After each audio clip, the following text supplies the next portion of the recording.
மனிதனாக பிறந்த ஒவ்வொருவனும் அள்ளி அள்ளி பருக வேண்டிய அமிர்தமடாது.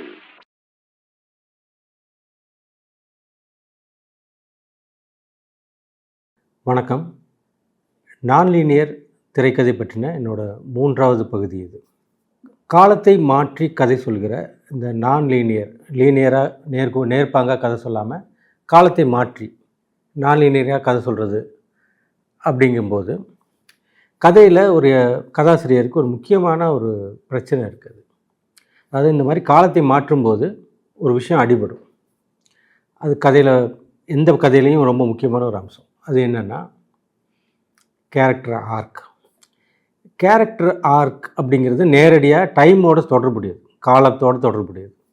அதனால தான் காலத்தை மாற்றி கதை சொல்லும்போது இந்த கேரக்டர் ஆர்க்கை மெயின்டைன் பண்ணுறது ரொம்ப கஷ்டம். கேரக்டர் ஆர்க்னா என்ன? உங்களுக்கெல்லாம் பொதுவாக சினிமா ஆர்வலர்களுக்கெல்லாம் ஓரளவுக்கு தெரிஞ்சிருக்கும். அது அதாவது படம் ஆரம்பிக்கும்போது ஒரு விதமான ஒரு மனிதனாக இருந்திருப்பான். அந்த கதையோட வளர்ச்சியில் அவன் பல விஷயங்கள் நடந்து அவன் வேறொரு மனிதனாக முற்றிலும் வேறொரு மனிதனாக அவன் மாறிடுவான். இது ஒரு படத்துக்குள்ளேயே நம்ம பார்ப்போம். இதுதான் அந்த கேரக்டர் ஆர்க். ஸோ ஆரம்பத்துலேருந்து எண்டு வரைக்கும் ஒரே ஆள் தான். ஆனால் அவன் என்ன மாதிரியான ஆள் அப்படிங்கிறது அந்த கதையோட வளர்ச்சியில் போக்கில் அவன் மாறியிருப்பான். ஸோ கதையில் அவன் பின்னாடி ஒரு கம்ப்ளீட்டாக வேற ஒரு ஆளாகவே மாறி காட்சி அளிப்பான். அது எப்போவுமே ஒரு சுவாரஸ்யமான ஒரு விஷயம். ஸோ இந்த கேரக்டர் ஆர்க் ரொம்ப முக்கியம். அதுதான் அந்த கதையை நம்ம ஒரு எலிவேட் பண்ணி நம்ம படம் பார்க்குற ஆடியன்ஸுக்கு ஒரு முழுமையான ஒரு வாழ்க்கையை பார்த்த ஒரு அனுபவத்தை கொடுக்குது. இப்போ ஒரு ஏழை பணக்காரனாகிறது, கோழை வீரனாகிறது, இது மாதிரி கதைகள்லாம் நம்ம நிறைய பார்த்துருக்கோம். அது மட்டுமே கேரக்டர் ஆர்க் இல்லை. ஏழை பணக்காரன் ஆனாலும் அவன் என்ன மாதிரியான ஆளாக இருந்தான், ஏழையாக இருக்கும்போது அவன் எப்படி இருந்தான், அவனோட கேரக்டர், அவனோட குணாதிசயம், அவனுடைய மனமாற்றங்கள். ஸோ அவன் பணக்காரன் ஆகும்போது அவன் என்னவா மாறினான். இப்போது உதாரணத்துக்கு பழைய சிவாஜி கணேசன் சாரோட படம் இருக்கு இல்லையா, பாசமலர் பார்த்திங்கன்னா ஒரு ஏழையாக இருப்பான். ஆரம்பத்தில் படம் ஆரம்பிக்கும்போது ரொம்ப வெள்ளந்தியான ஒரு சிரித்து கலகலான்னு குழந்தைத்தனமான வெள்ளந்தியான ஒரு மனிதனாக இருப்பார். அப்புறம் அப்படி உழைத்து பணக்காரராக மாறிடுவார். பணக்காரன் ஆனப்புறம் பார்த்திங்கன்னா ரொம்ப திமிர் பிடித்த, ரொம்ப ஆணவமான, அதிகார தோரணையோடு இருக்கிற ஒரு மனிதராக இருப்பார். ஸோ இந்த வெள்ளந்திக்கும் அந்த பணக்காரராக வர்ற அதே சிவாஜி அதே மனிதன் தான். ஆனால் அவனோட சூழல் மாறும்போது அவன் ஆளும் மாறி இருப்பான். அது கம்ப்ளீட்டாக வேறையாக இருக்கும். அவர் வேறு ஆள் மாதிரியே இருப்பார். அதுக்கப்புறம் பின்னாடி அவர் எல்லாத்தையும் சொத்தெல்லாம் இழந்து திரும்ப ஏழையாகி, நோயாளியாகி, வயதாகி இறந்து போகிற ஒரு கதை வரும். அந்த லாஸ்ட் போர்ஷனில் பார்த்திங்கன்னா அதில் முற்றிலும் வேற ஒரு ஆளாக இருப்பார். இந்த ஒரு படத்துக்குள்ளேயே ஒரு நடிகர் ஒரு கேரக்டர் ஒரு விதமாக ஆரம்பித்து வேறு விதமாக வளர்ந்து வேறு விதமாக போகிற ஒரு முழு வாழ்க்கையை நம்ம பார்ப்போம். எல்லாருக்கும் நல்லா தெரிஞ்ச ரஜினிகாந்தோட அண்ணாமலை படம். ஒரு பால்காரனாக அவர் இருக்கும்போது அவர் எவ்வளோ கலகலன்னு சிரிச்சுக்கிட்டே இருப்பார், எல்லாரையும் நம்புவார், எல்லார் கூடயும் ரொம்ப நட்பாக இருப்பார், எல்லாரையும் வெள்ளந்தியாக எல்லாரையும் உடனடியாக நம்பி பேசுவார், எல்லாத்தையும் கலகலப்பாக பேசுவார். அப்படிங்கிற மாதிரி ஒரு கேரக்டர். அதே பின்னாடி அவர் ஒரு பணக்காரராக மாறும்போது பார்த்திங்கன்னா அவர் கம்ப்ளீட்டாக வேற ஒரு மனிதராக இருப்பார். ரொம்ப சீரியஸாக இருப்பார், யாரையும் நம்ப மாட்டார்,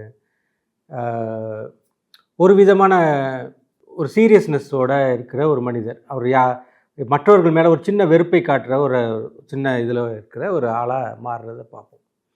ஸோ இந்த கம்ப்ளீட் டிரான்ஸ்ஃபர்மேஷன் இருக்கு இல்லையா, ஒரு கேரக்டர் வேற ஒரு ஆளாக மாறுறது, இது ஒரு சினிமாவில் ரொம்ப அந்த படத்தை ரொம்ப பெரிய அளவில் தூக்கி நிறுத்தக்கூடிய ஒரு அம்சம். அது இந்த கேரக்டர் மாற்றத்தை ஒர்க் பண்ணுவாங்க நிறைய ரைட்டர்ஸ் உட்காந்து இந்த கேரக்டர் எப்படியெல்லாம் என்னெல்லாம் நடந்து இது இப்படி மாறிச்சின்னு காட்டுறது மூலமாக ஒரு திருப்தியை படம் பார்க்குற ஆடியன்ஸுக்கு ஒரு முழு வாழ்க்கையை பார்த்த அனுபவத்தை கொடுப்பாங்க.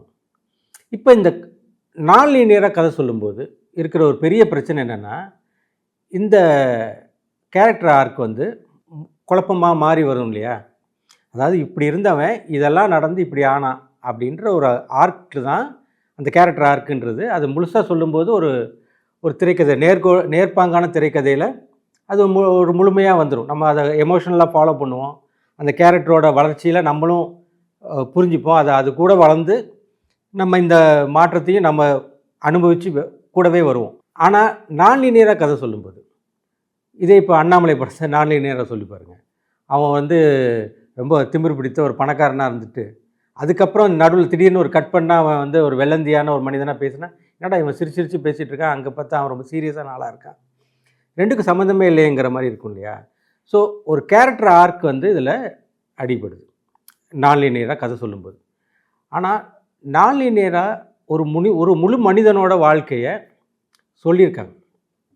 ரொம்ப பிரமாதமான ஒரு படம் இருக்குது, உலகின் தலை சிறந்த சினிமா அப்படின்ற ஒரு இதில் ஏஎஃப்ஐன்னு ஒரு ஃபில்ம் இன்ஸ்டியூட், அமெரிக்கன் ஃபில்ம் இன்ஸ்டியூட்னு பேர்.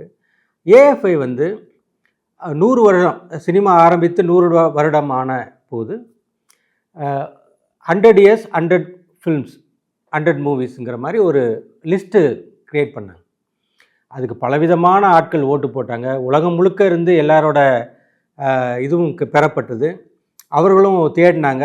பல விமர்சகர்கள், பல சினிமா ஆர்வலர்கள் அலசி ஆராய்ந்து அந்த 100 வருடத்தில் வந்த அனைத்து சினிமாக்களையும் அலசி ஆராய்ஞ்சு அதை வரிசைப்படுத்தினாங்க. 100 பெஸ்ட், தி பெஸ்ட் 100 இயர்ஸில் வந்த 100 சிறந்த படங்கள்னு ஒரு லிஸ்ட்டு போட்டாங்க. அதில் நம்பர் 1ல் இருக்கிற படம் வந்து சிட்டிசன் கேன். அந்த படத்தை பற்றி தான் இப்போ நம்ம பேச போகிறோம். இந்த சிட்டிசன் கேனுங்கிறது வந்து ஆர்சன் வெல்ஸ்ன்ற ஒரு டைரக்டர் பண்ணார், அவரே நடித்தார். ரொம்ப ஆச்சரியமான விஷயம் என்னென்னா, அந்த படத்தை அவர் எடுக்கும்போது அவரோட வயது வந்து 25 தான். வெறும் 25 வயசில் அந்த படத்தை அவர் பண்ணார். அதில் அவரே நடித்தாருங்கும்போது ஒரு சாதாரண விஷயம் இல்லை. ஏன்னா அந்த படத்தில் வந்து ஒரு முழு மனிதனோட வாழ்க்கையே அதில் இருக்கும். அவனோட எல்லா ஏஜ் குரூப்பும் ரொம்ப வயதாகி ரொம்ப ரொம்ப வயதானதுக்கப்புறம் அவர் இறந்து போகிற ஒரு கேரக்டரு. ஸோ இந்த முழு ஏஜ் குரூப்பையும் ஒரே நடிகர் வேறு வேறு மேக்கப்லாம் பண்ணிவிட்டு அதை பண்ணியிருப்பார். அவரே நடிச்சிருப்பார். 25 வயசுலேயே அவர் ஒரு 70-80 வயசு ஆளாகவும் வருவார், இளைஞனாகவும் வருவார், எல்லாமே வருவார். ஸோ அவரே நடித்து அவரே டைரக்ட் பண்ணி மிக பிரமாதமான டெக்னிக்காலிட்டி, ஒரு டைரக்டரோட தொழில்நுட்ப வகையிலையும் சிறந்த வகையில் கதை சொல்கிறதுக்கான எல்லா டெக்னிக்கல் இதையும் அது பண்ணியிருப்பார். அது இன்னும் கூட ஒரு சேலஞ்ச் தான். எந்த ஃபில்ம் மேக்கருக்கும் இந்த ஒரு படம், ஒரு டைரக்டர்னால் என்ன அப்படின்றதுக்கு ஒரு பெரிய சேலஞ்சிங்கான ஒர்க் அது. அந்த படத்தை மிஞ்ச முடியாத அளவுக்கான ஒரு சிறந்த படைப்பு அது இருக்கும். அது என்ன சொல்லுதுன்னா, அது ஒரு மனிதனோட முழு வாழ்க்கையே அது சொல்லுது. கேன்கிற ஒரு மனிதன், அவனை சிட்டிசன் கேன்னு சொல்கிறாங்க. ஏன்னா ஒரு நியூஸ் பேப்பர், சிட்டிசன்ற ஒரு நியூஸ் பேப்பரை நடத்தின ஒரு முதலாளி, அதில் எடிட்டராக இருந்தவர், முதலாளியாக இருந்தவர். அவர் வந்து அந்த மாகாணத்தோட கவர்னர் போஸ்ட்டுக்கு, நம்ம இங்கே முதலமைச்சர்னு சொல்கிறோம் இல்லையா, அமெரிக்காவில் அதை கவர்னர்னு சொல்லுவாங்க. அந்த போஸ்ட்டுக்கு எலெக்ஷனில் அவர் நின்றுப்பார், நின்று தோற்றுருப்பார். ஸோ இப்படி அவர் வாழ்க்கையில் பல விதங்கள் பல முக்கியமான இடங்கள்லாம் இது பண்ண ஒரு முக்கியமான ஒரு விவிஐபியாக அந்த மாகாணத்தோட மிக முக்கியமான மனிதராக இருந்து வாழ்ந்து இறந்து போய்ட்றாரு. ஸோ அவரோட அந்த படம் ஆரம்பிக்கிறதே ஃபஸ்ட்டு ஷாட்டு அவர் இறக்கிறதுக்கு முன்னாடி ரோஸ் பட் அப்படின்னு சொல்லிட்டு இறந்துடுவார். ஸோ இப்போது பெரும் பரபரப்பாயிடுது, நியூஸ் ரீல்ஸ் எல்லாம் காட்டப்படும். அந்த காலத்துலலாம் முக்கியமான செய்திகளை ஃபில்மில் ஷூட் பண்ணி நியூஸ் ரீலாக ஒவ்வொரு படம் ஆரம்பிக்கிறதுக்கு முன்னாடி தியேட்டரில் போடுவாங்க. இதெல்லாம் நடந்தது 1941 வந்த படம் இது. டிவியெல்லாம் இல்லாத ஒரு காலம். ஸோ நியூஸ் ரீலுங்கிறது தியேட்டரில் காட்டப்படும். அப்படி இந்த மனிதரை பற்றி ஒரு நியூஸ் ரீலே படத்தில் ஓப்பனிங்கில் காட்டப்படும். ஸோ அந்த அளவுக்கு ஒரு பெரிய மனிதராக வாழ்கிறா. இவனோட வாழ்க்கை என்ன, இவனை பற்றி இன்னும் தெரிஞ்சுக்கணும் அப்படின்னு ஒரு ரிப்போர்ட்டர் ட்ரை பண்ணுறான். அந்த ரிப்போர்ட்டர் என்ன நினைக்கிறான்னா, இவன் சாகும்போது ரோஸ் பட்டுன்னு சொல்லி செத்துட்டான்னு அந்த வேலைக்காரர்கள் சொல்லியிருப்பாங்க. அப்போ ரோஸ் பட்னா என்ன, அவன் வாழ்க்கையில் ஏதோ ஒரு வகையில் சம்மந்தப்பட்டிருக்கு இந்த ரோஸ் பட். அது ஒரு ஆளாக இருக்கலாம், ஒரு பொண்ணாக இருக்கலாம், ஏதோ ஒன்றா இருக்கலாம். ஸோ அந்த ரோஸ் பட்னா என்னன்னு கண்டுபிடிச்சிட்டா சார்லஸ் ஃபோஸ்டர் கேனுங்கிற அந்த கேரக்டர். இந்த சார்லஸ் ஃபோஸ்டர் கேனோட முழு வாழ்க்கையை நம்ம புரிஞ்சுக்கிறதுக்கு இந்த ஒரு வார்த்தை என்னன்னு கண்டுபிடிச்சிட்டா அவன் வாழ்க்கையை புரிஞ்சுக்கலாம் அப்படின்னு அந்த ரிப்போர்ட்டர் நினச்சி அதை தேட ஆரம்பிக்கிறார். இப்போ இந்த படத்தில் ரொம்ப சுவாரஸ்யமான விஷயம் என்னென்னா, இந்த ரிப்போர்ட்டர் போய் ஒவ்வொருத்தரை இன்டர்வியூ பண்ணுவார். அவர் கூட இருந்த நண்பர்கள், அவரோட அந்த பத்திரிகை துறையில் அவனுக்கு கூட இருந்து சப்போர்ட்டாக இருந்தவங்க, பின்னாடி அவனோட எதிராளியானவங்க, அவனோட மனைவி, டைவர்ஸ் ஆகி போன ஒரு பாடகி, அப்புறம் வந்து பல விதங்கள். இப்போது அவர் வந்து ஆக்சுவலாக ஒரு ஏழை குடும்பத்தில் பிறந்திருப்பார். இவரை ஒரு பெரிய கோடீஸ்வரர் வந்து தத்தெடுத்திருப்பார். அந்த தத்தெடுத்தவரோட ஒரு டைரி இருக்கும். அவர் இறந்துட்டார், அவரோட டைரி இருந்திருக்கும். ஸோ அந்த டைரி அதையும் இந்த ரிப்போர்ட்டர் வாசிப்பான். ஸோ இந்த டைரியை புரட்டும் போது அதெல்லாம் ஃப்ளாஷ்பேக்கில் வரும்.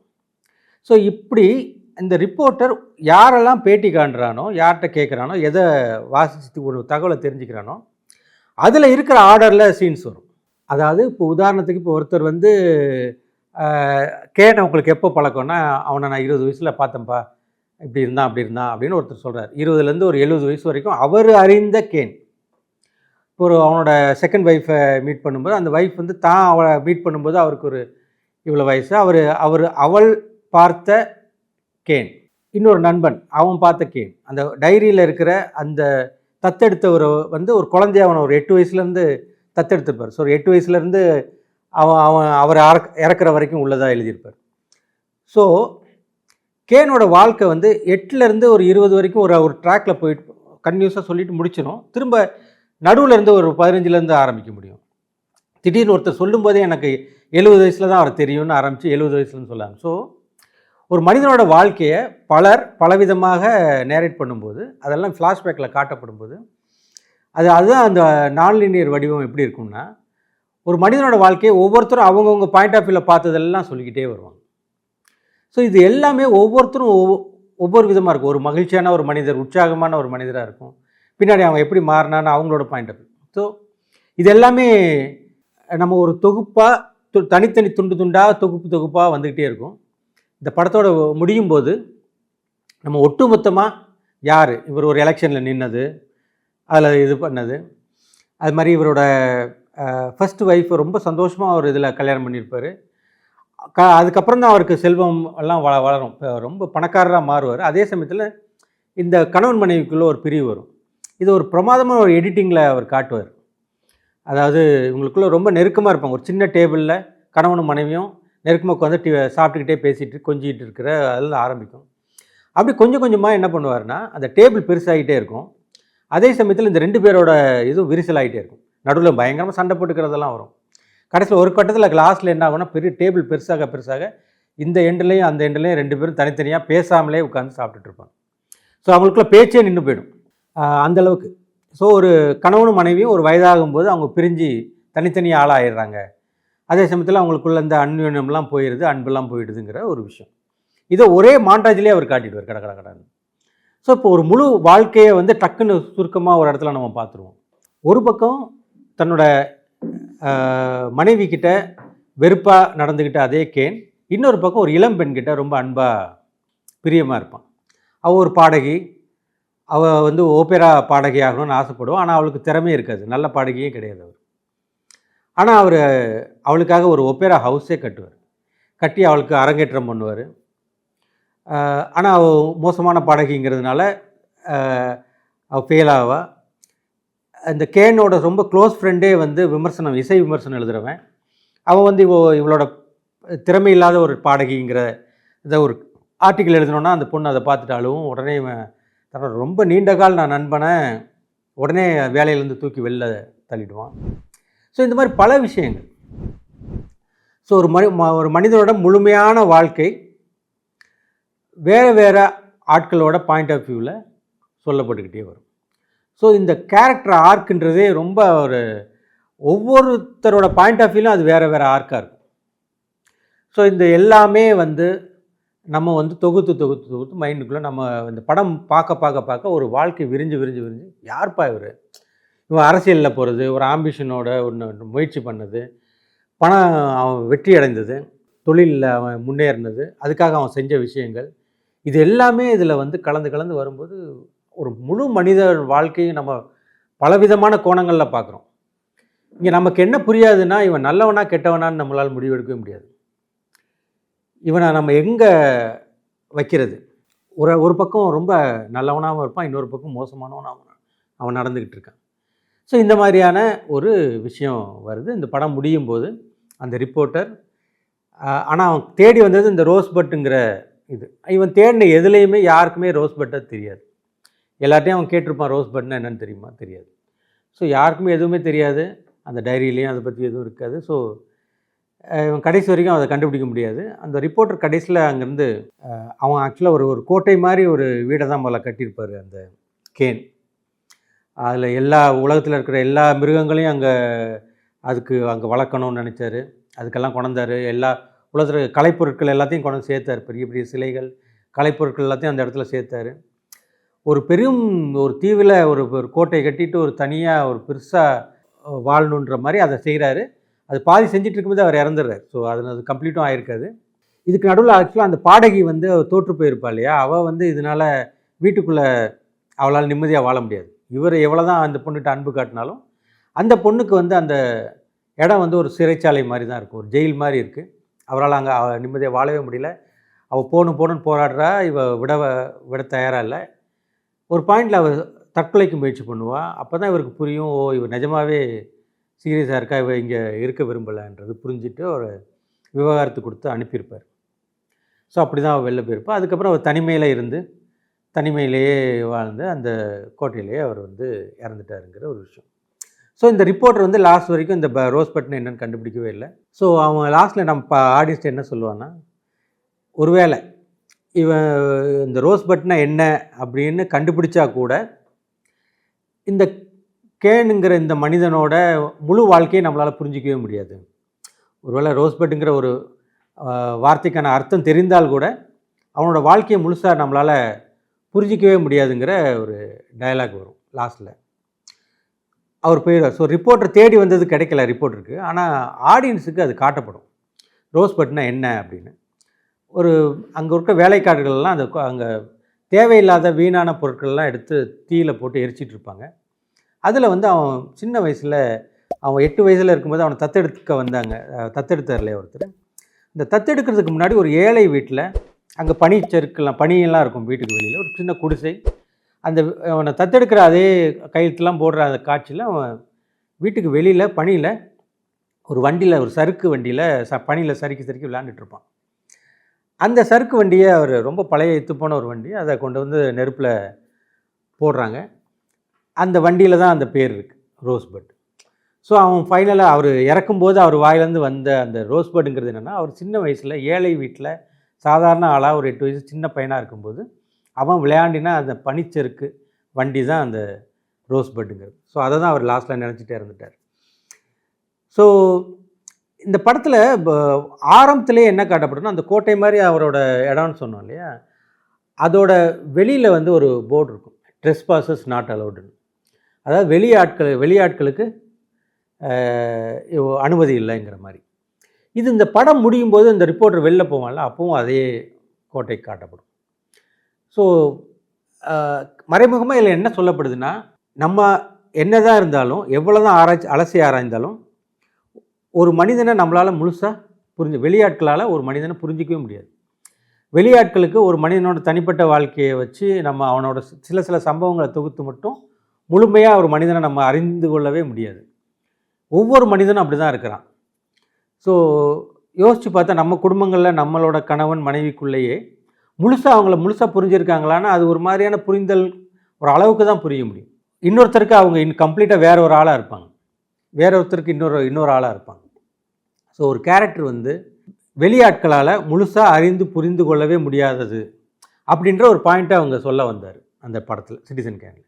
ஸோ இந்த கேரக்டர் ஆர்க்குன்றதே என்னென்னா, இந்த படத்தில் பலவிதமான அந்த மனிதரோட இதெல்லாம் காட்டி இப்போ ஒரு கதையில் காட்டுற மாதிரி இவர் இப்படித்தான், இவர் நல்லவர், இவர் கெட்டவர் அப்படிலாம் சொல்லிட முடியாது. ஒரு மனிதனோட வாழ்க்கைங்கிறது மிக மிக சிக்கலான ஒன்று. ஒருத்தருக்கு நல்லவனாக இருக்கிறவன் இன்னொருத்தனுக்கு கெட்டவனாக இருப்பான். ஒருத்தனுக்கு ஒரு வயசில் நல்லவனாக இருந்தால் இன்னொரு வயசில் அவன் கெட்டவனாக தெரிஞ்சிருப்பான். கால மாற்றங்கள், இடமாற்றங்கள், மனிதர்களோட மனமாற்றங்கள் எல்லாமே மாறிக்கிட்டே இருக்கக்கூடிய இந்த உலகம். யாரையும் புரிந்து கொள்ளவோ இவர் இதுதான் அப்படின்னு ஒரு குணச்சித்திரத்தை ஒரு முடிவு பண்ணிக்கிறவோ முடியாது அப்படிங்கிறது தான் இதோட கான்செப்ட்.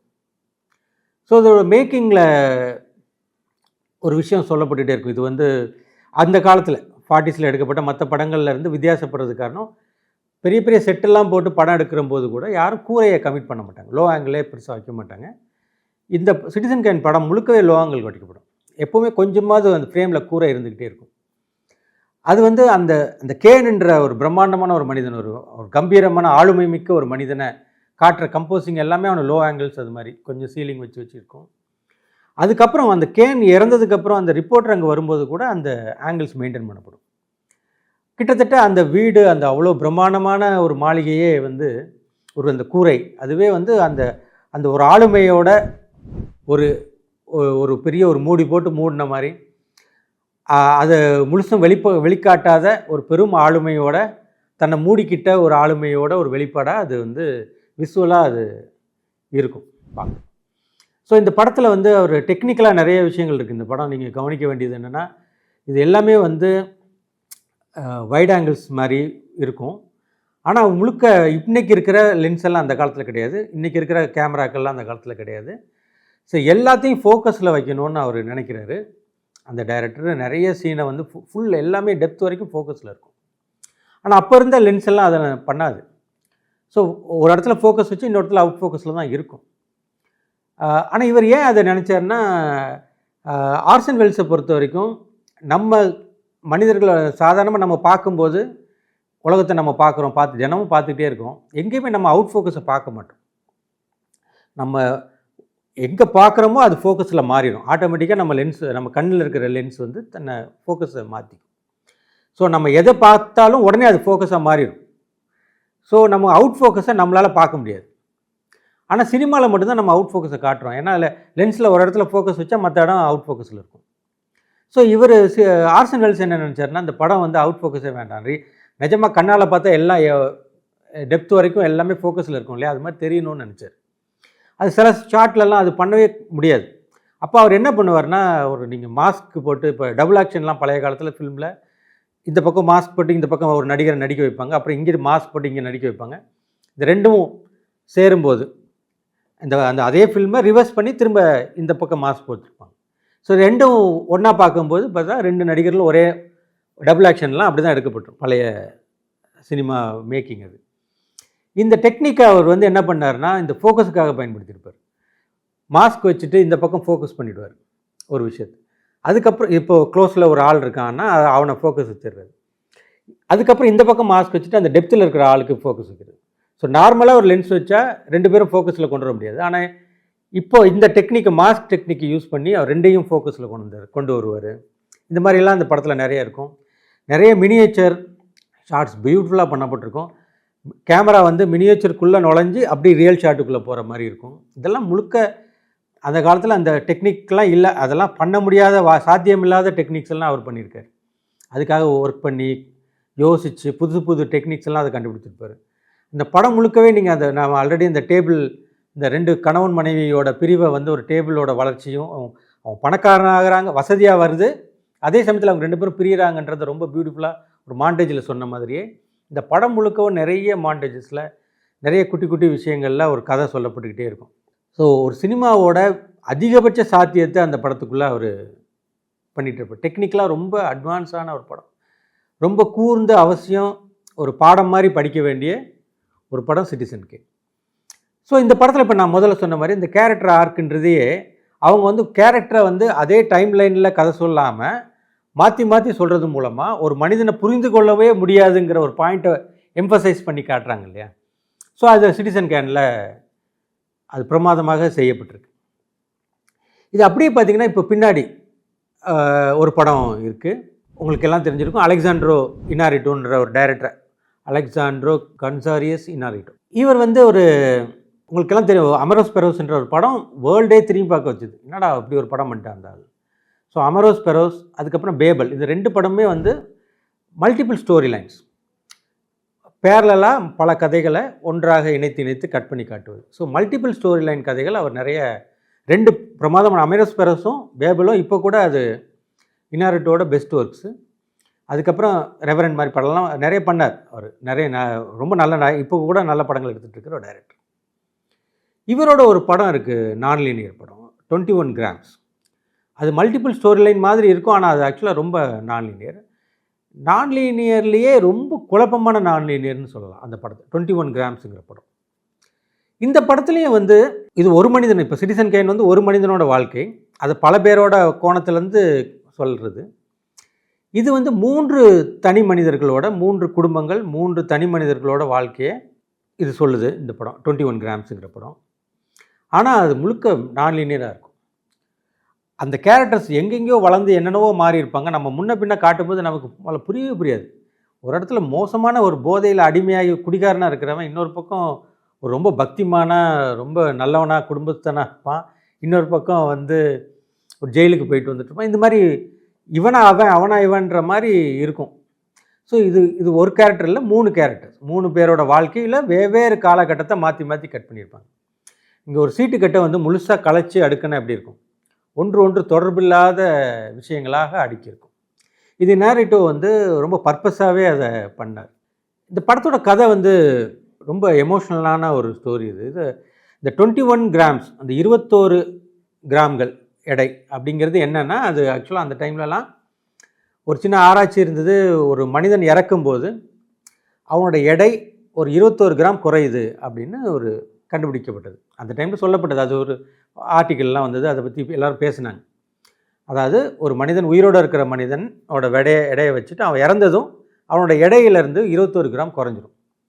அப்போ அது வந்து ஒரு இதுவாக எப்படி சொன்னாங்கன்னா, அது உயிரோட எடை, ஒரு மனிதனுக்குள்ளே இருக்கிற உயிரோட எடைங்கிறது 21 கிராம், உயிர் போனதும் 21 கிராம் குறைஞ்சிருச்சு. ஸோ இந்த 21 கிராம்ஸ் அப்படிங்கிற அந்த உயிரின் எடை, அதை வைத்து அது ஒரு ஆன்மாவின் எடை அப்படின்னு சொல்லலாம், அதை வச்சு பண்ணப்பட்ட கதை தான் இது. இதில் ஒரு 3 கேரக்டர்ஸ் வருவாங்க. ஒருத்தன் வந்து ஒரு குற்றவாளியாக இருந்து ஜெயிலுக்கு போய் அதுக்கப்புறம் திருந்தி வெளியில் வரும்போது ரொம்ப மத நம்பிக்கைக்குள்ளே போய் ரொம்ப கிறிஸ்தவ மதத்துக்குள்ளே ரொம்ப டீப்பான ஒரு பக்திபான ஆகி குடும்பம் குழந்தைங்கன்னு சந்தோஷமாக இருந்துகிட்ருக்கிற ஒருத்தன். அவனுக்கு டிரைவிங் லைசன்ஸ் இருக்காது. லைசன்ஸ் இல்லாமல் அவன் கார் ஓட்டிகிட்டு வரும்போது ஒரு ஆளை ஒரு ஆக்சிடெண்ட் பண்ணிடுறான். அந்த ஆக்சிடெண்ட்டுக்கு அப்புறம் அவனுக்கு ரொம்ப கில்ட் ஆகிடுது.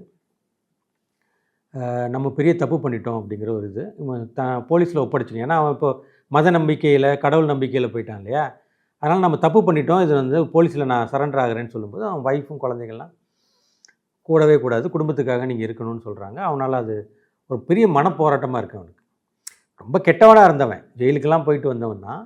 இன்றைக்கி திருந்தினதுக்கப்புறம் இப்போ வந்து இது ஒரு பெரிய பெருங்குற்றமாக அவனுக்கு தெரியுது. அதனால் திரும்ப அவன் போதைக்கு அதுக்கெல்லாம் அடிமையாகிறான். வீட்டோட அவனால் தங்க முடியல. ஒரு பாயிண்ட்லாம் வீட்டை விட்டு வெளியில் போயிடுறான்.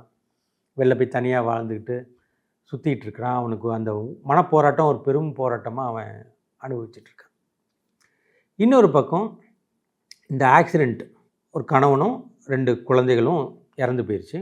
அவளோட மனைவி வந்து இப்போ ரொம்ப தனியாகிட்டாள். ஸோ அவளுக்கு குடும்பம், அவளுக்கு இருந்த ஒரே அவளோட வாழ்க்கை, அவளோட உலகம்ங்கிறது அந்த கணவனும் 2 குழந்தைகளும் தான். மொத்தமாக 3 பேருமே ஒரு ஆக்சிடெண்ட்டில் இறந்து போயிட்டாங்க. மொத்தமாக வாழ்க்கையே முடிஞ்சு போச்சு. ஸோ இப்போ அந்த பொண்ணு வந்து அதை தாங்க முடியாத ஒரு வேதனையோட வலியோட அவள் வாழ்க்கையில் வாழ்ந்துட்டுருக்கிறாள். இன்னொரு பக்கம் அவன் தான் ஹீரோ. அவன் வந்து அவனுக்கு ஹார்ட்டில் ப்ராப்ளம் இருக்கும். தன்னோட ஹார்ட் டிரான்ஸ்பிளான்டேஷனுக்காக வெயிட் பண்ணிகிட்ருக்கான். ஒரு மாற்று இருதய அறுவை சிகிச்சைக்காக அவன் காத்துட்ருக்கான். இன்னொரு மாற்று இருதயம் கிடைக்கிறதுக்காக காத்துட்டு இருந்தான். அவனுக்கு டைம் கொஞ்சம் கொஞ்சம் குறைஞ்சிட்ருக்கு. வீட்டுக்குள்ளே ஒரு பிரச்சனை ஆகிட்டுருக்கு. அவன் கூட இருக்கிற மனைவி வந்து இவன் மூலமாக ஒரு குழந்தை வந்துடணும்னு அவள் நினச்சிட்ருப்பா. இந்த மாதிரியான ஒரு சிக்கல். இதுக்கு நடுவில் இந்த ஆக்சிடெண்ட் நடக்குது இல்லையா, அந்த கணவனோட இதயம் வந்து இவனுக்கு வைக்கப்படும். ஸோ அந்த விபத்து இவனோட வாழ்க்கையில் அவனுக்கு தேவை கிடைக்குது, ஒரு இதயம் கிடைக்குது. ஸோ இந்த ஹார்ட்டை வச்சு அவன் திரும்ப நல்லபடியாக வர்றான். இப்போ இந்த மனைவிக்கும் அவனுக்குமே ஒரு பிரச்சனை ஸ்டார்ட் ஆகிடும். இந்த மனைவியை பற்றின இன்னொரு விஷயம் அவனுக்கு தெரிய வரும். அதனால் அவன் கொஞ்சம் விலகல் உண்டாயிடும். இப்போ இவனுக்கு என்னென்னா, தனக்கு ஒரு இதயம் ஒரு இடத்துலேருந்து கிடச்சது இல்லையா, அவங்க யார், அந்த குடும்பம் என்னன்னு தெரிஞ்சுக்கணும்னு நான் நினைக்கிறேன். ஸோ ஒரு ப்ரைவேட் இன்வெஸ்டிகேட்டரை வச்சுட்டு கண்டுபிடிச்சி அங்கே வரான். வந்து பார்த்தா இந்த மாதிரி ஒரு பொண்ணு இப்போ தனியாக இருந்துகிட்ருக்கா. கணவனும் 2 குழந்தைகளுமே இறந்து போயிட்டாங்க. அவள் ரொம்ப வருத்தப்பட்டுருக்கா. இவளுக்கு ஏதோ ஒரு வகையில் ஆறுதல் கொடுக்கணும்னு அவன் நினைக்கிறான். அவன் முதல்ல அவனை பக்கத்தில் சேர்க்கலை. அதுக்கப்புறம் 2 பேருக்குள்ளே ஒரு மாதிரியான ஒரு நட்பும் பிரியமும் அன்பும் உருவாயிருது. 2 பேரும் ஒன்றா சேர்ந்து வாழ ஆரம்பிக்கிறாங்க. அந்த அளவுக்கு அந்த ஒரு டெவலப்மெண்ட் நடக்குது. இப்போ இவளுக்கு என்னென்னா, அந்த வேதனையிலேருந்து மீளவே முடியல. என்னென்னா இதை இடிச்சிட்டு நிற்காம போயிட்ட அந்த டிரைவர் இப்போ எங்கேயோ சந்தோஷமாக நல்லா தானே இருக்கான், நான் இப்போது என் குடும்பத்தெல்லாம் இழந்துட்டேனேங்கிற வருத்தம் அவளுக்கு இருந்துகிட்டே இருக்குது. ஸோ இப்போ இவனை என்ன சொல்கிறான்னா, நீ அவனை கொன்னுடு, அந்த யார் என் குடும்பத்தை அழித்தானோ அதுக்கு காரணமாக இருந்தானோ அந்த டிரைவரை வந்து அவனை பழி தீர்க்கணும் அப்படிங்கிற மாதிரியான ஒரு விஷயம் அவள் கேட்டுக்கிறா. ஸோ இப்போ இந்த பால்ன்ற இந்த கேரக்டர் இவன் என்னென்னா, இவனுக்கு வந்து கொலையிலலாம் விருப்பம். ஏன்னா ஒரு மரணத்தை போய் பார்த்துட்டு வந்தவன் இவன், விருப்பம் இல்லை இவனுக்கு. ஆனால் இவள் சொல்கிறத இவளை தட்டவும் முடியல. இதுக்கு நடுவில் என்ன ஆயிருக்குன்னா, இவனோட ஹார்ட்டே ஃபெயிலியர் ஆகிட்டுருக்கும். அதாவது இவளுக்கு மாற்று அறுவை இதயம் வச்சாங்க இல்லையா, அந்த இதயத்தை வந்து அவனோட உடம்பு ஏற்றுக்கலை, அது இது ஆகுது. ஸோ இது திரும்பவும் இவனுக்கு ஃபெயில் ஆகி இவன் இறந்துருவான்ற ஒரு கட்டத்தை நோக்கி போகிறான். இப்போ இவளுக்காக இதை செய்யணும்னு நினச்சிட்டு அவன் ஒரு துப்பாக்கி எடுத்துகிட்டு அவனை தேடி போவான். அவன் ஒரு ஹோட்டலில் தங்கியிருப்பான். அவனை போய் பார்த்து அவனை கொல்ல போகும்போது அவனால் கொல்ல முடியாது.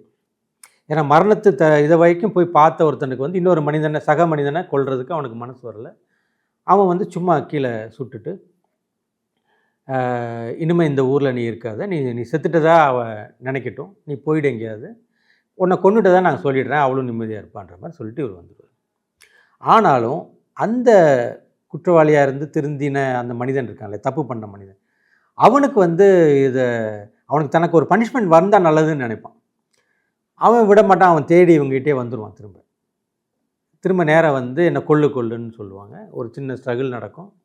அந்த ஸ்ட்ரகிளுக்கு நடுவில் துப்பாக்கி இதாகி அந்த இதயம் பலகீனமான அந்த பால் வந்து இப்போ அவன் மேலேயே இப்போ குண்டு ஏறுற மாதிரி ஆயிடும். அவன் இறந்துருவான். அவன் மேலே அவன் குண்டு அவன் மேலே பாஞ்சிடும். இப்போ அவனை தூக்கிட்டு இவங்க ஹாஸ்பிட்டலுக்கு போகிறாங்க அப்படின்றது. இப்போ அவன் இறந்துடுறான். அந்த ஹாஸ்பிட்டலில் வச்சு மயங்கி விழும்போது இவளுக்கு தெரிய வரும், இப்போ இந்த உறவு மூலமாக அவள் வயசில் வந்து ஒரு கர்ப்பமாயிருப்பாள். ஸோ இப்போ எல்லா உறவும் தன்னை விட்டு போயிடுச்சு, பிள்ளைகள் போயிட்டு கணவன் போயிட்டுன்ற ஒரு வருத்தத்தில் இருந்தவளுக்கு இப்போ வயிற்றில் ஒரு குழந்தை உருவாயிருக்குன்னு ஒரு உயிர் உருவாயிருச்சு. அங்கே ஒரு உயிர் இறக்குது, அதே சமயத்தில் இன்னொரு உயிர் உருவாயிருக்கு. ஸோ இதை வந்து இந்த புது உயிருக்காக திரும்ப வாழணுங்கிற எண்ணத்தை அவளுக்கு உருவாக்கிடுது. இது வரைக்கும் வாழ்க்கை மேலே வெறுப்பு இருந்தவ இந்த குழந்தைக்காக வாழ்வேங்கிற மாதிரி, வயிற்றில் இருக்கிற குழந்தைக்காக வாழ்வேங்கிற மாதிரி அவள் போகிறாள். இன்னொரு பக்கம் ஒரு தனக்கு ஒரு பனிஷ்மெண்ட் வேணும் அப்படின்னு நினச்சி அந்தளவுக்கு தன்னை ஆனவன் எல்லா வகையிலையும் அவங்ககிட்ட போய் தன்னை கொல்லுங்கன்ற அளவுக்கு கேட்டான் இல்லையா. இதுக்கப்புறம் அவனுக்கு ஒரு சின்ன ஒரு மன ஆறுதல் உண்டாகி அவன் தன்னோட குடும்பத்தோடு திரும்ப போய் சேருவான். ஸோ இது நான் வந்து உங்களுக்கு வந்து லீனியராக அதை கதை சொல்லியிருக்கேன். ஆனால் இந்த படத்தில் இப்படி இருக்காது. இந்த படத்தில் எப்படி இருக்குன்னா, மாற்றி மாற்றி மாற்றி காட்டப்படும். ஒரு பக்கம் அப்படி இருந்தான்னா இப்படி இருந்தான், அப்படி இருந்தான்னு இருக்கும்.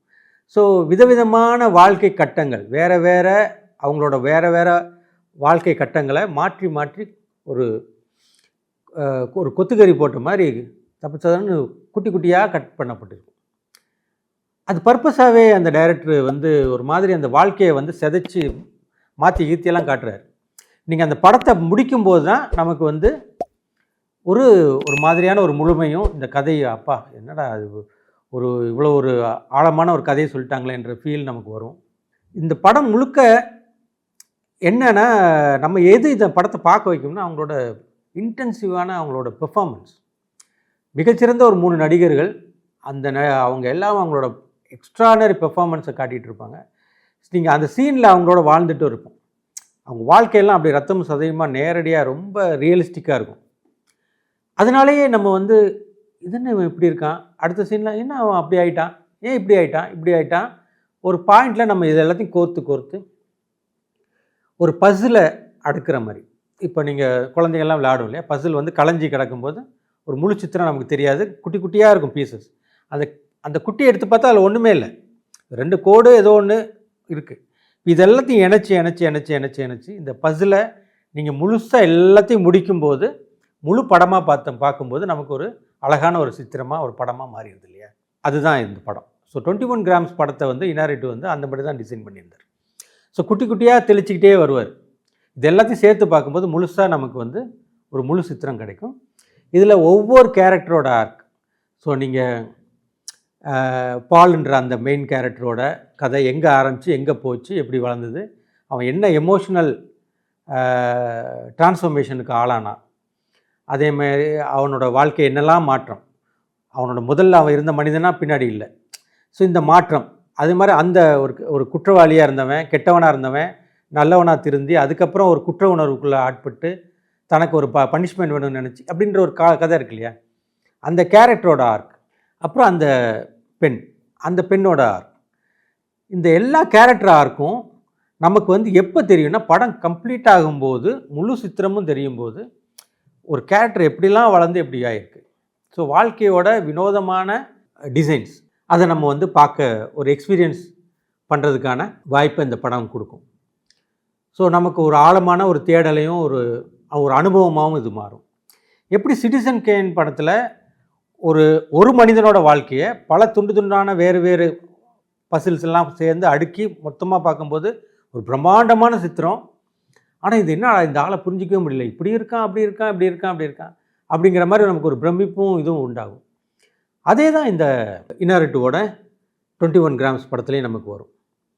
ஸோ இந்த நான் லீனியர் மூலமாக வெறுமனே ஒரு கதை, ஒரு எமோஷன், அந்த எமோஷனோட ட்ராவல் ஆகி ஒரு படத்தோட முடிவு அப்படின்ற ஒரு சிம்பிள் ஃபார்மேட்டில் ஒரு கதை சொல்லாமல் நான் லீனியர் நமக்கு என்ன பண்ணிடுதுன்னா ஒரு வாழ்க்கை பற்றின ஒரு பிரம்மாண்டமான நமக்கு ஒரு பறவையின் பார்வையிலேருந்து இந்த வாழ்க்கையை பார்க்குற மாதிரியான ஒரு ஃபீலை கொடுக்கும். ஏன்னா நம்ம வாழ்க்கையை நம்ம வந்து பசில் அடுக்கிற மாதிரி அடுக்கி நம்ம பார்க்குறோம் இல்லையா. ஸோ வந்து வாழ்க்கை பற்றின கேள்விகள், வேறு விதமான ஒரு கோணத்தில் அந்த வாழ்க்கையை பார்க்குறது, அதை புரிந்துக்க முயற்சி பண்ணுறதுங்கிற மாதிரியான ஒரு எக்ஸ்பீரியன்ஸ். இந்த படம் முடிஞ்சதுக்கப்புறம் நமக்கு நிறைய தோணிக்கிட்டே இருக்கும், யோசிச்சுட்டே இருக்கும், இது என்னடா இது இப்படி இருக்குது. ஸோ இந்த மாதிரியான ஒரு சித்திரத்தை உருவாக்குறதுக்கான வழியாகவும் இந்த மாதிரி ஒரு நான் லீனியர் ஃபார்மேட் உதவி இருக்குது. மறக்காம சப்ஸ்கிரைப் பண்ணிடுங்க.